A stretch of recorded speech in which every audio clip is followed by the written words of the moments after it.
Olá, estamos começando o Conta Mais, seu programa de economia, finanças e investimentos aqui na RCTV.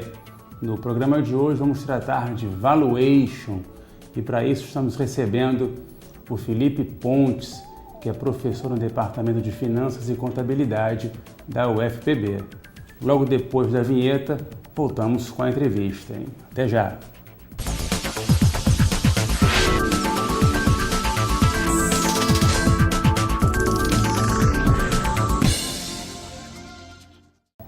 De volta com Conta Mais, hoje recebendo Felipe Pontes. Felipe, muito obrigado por sua presença, satisfação tê-lo aqui no nosso programa de hoje. Obrigado, Rodrigo, pelo convite. Vamos falar um pouquinho sobre esse tema instigante, avaliação de empresas. Acho que vai ser muito bom para mim, para você e para os telespectadores. Beleza.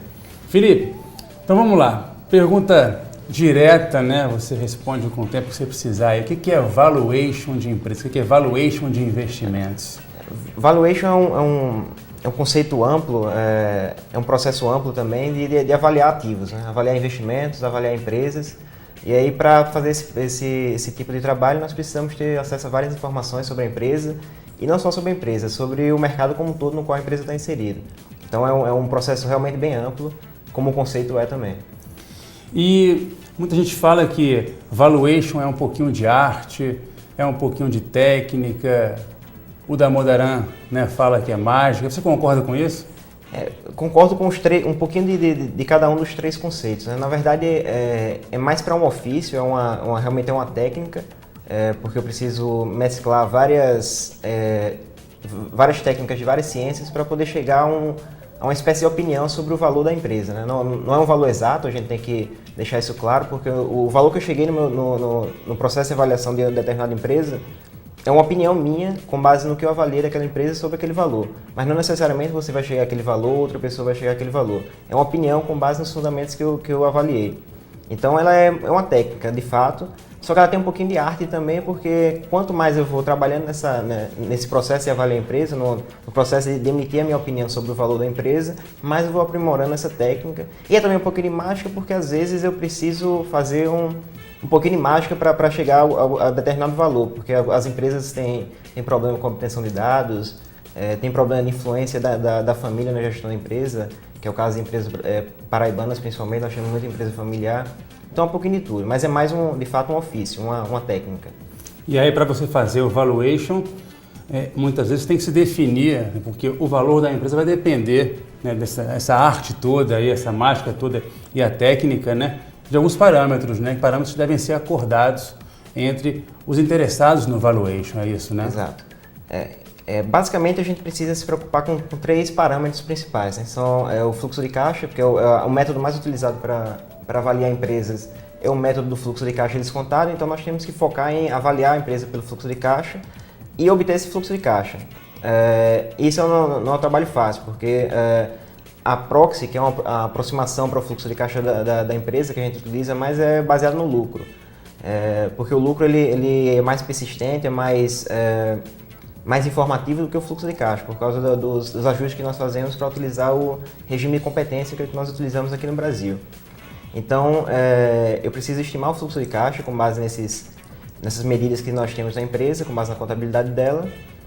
Estimar também o crescimento da empresa, também não é uma coisa fácil de se fazer, e estimar o risco. Então, basicamente, a gente tem esses três parâmetros que devem ser enfocados no processo de avaliação. E a quem interessa essa informação, valor da empresa, Felipe? Muita gente pensa que a avaliação só serve para quem quer comprar uma empresa, né? Acho que esse é o senso comum da maioria das pessoas. A avaliação serve para eu adquirir uma empresa, comprar ações ou comprar até mesmo uma empresa de capital fechado. A valuation não serve só para isso. Por exemplo, eu como dono da empresa, como sócio da empresa, eu preciso avaliar de tempos em tempos a empresa para saber se eu estou ou não criando valor.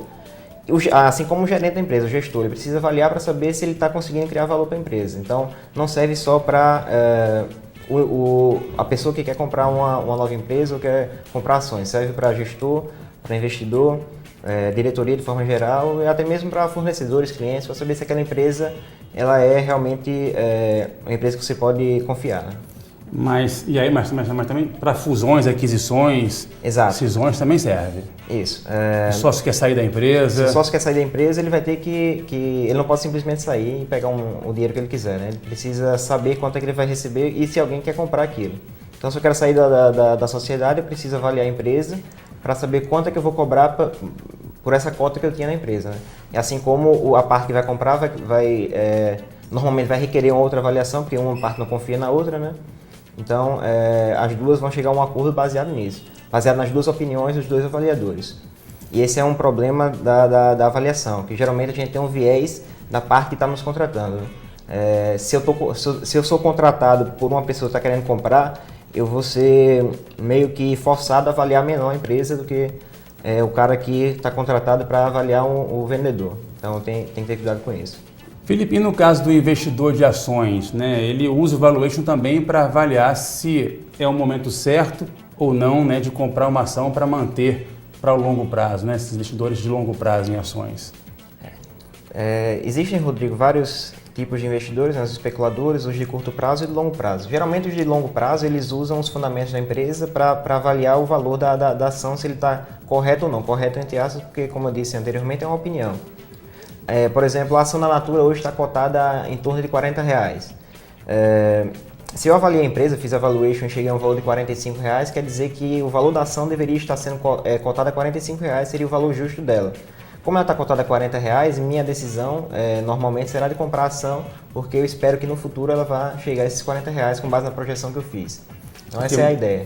Que muitas vezes o preço não é exatamente o valor da empresa, né? Ela está sendo vendida ou comprada naquele preço que não é o valor da empresa. Muitas vezes é o humor do mercado que está fazendo essa empresa valer mais ou valer bem menos. Exato. Existem várias formas de fricções que existem no mercado que fazem com que o valor da ação ela não seja corretamente precificado, né? Por exemplo, hoje nós estamos passando por um processo que é chamado de corrida eleitoral, né? Então, sempre quando sai uma notícia contra determinado candidato, o preço da ação sobe ou cai, dependendo do que o mercado vai esperar daquele candidato, do impacto daquele candidato no mercado de capitais. Então, isso aí acaba afetando o preço da ação e não tem a ver com o fundamento da empresa, não tem a ver com a criação de valor dela. Pois é. Na volta aqui do intervalo, a gente vai falar um pouquinho mais sobre as dificuldades em valorar a empresa, né? E também como se criar valor para a empresa, né? Então, logo depois do break, a gente volta com mais um pouquinho de valuation.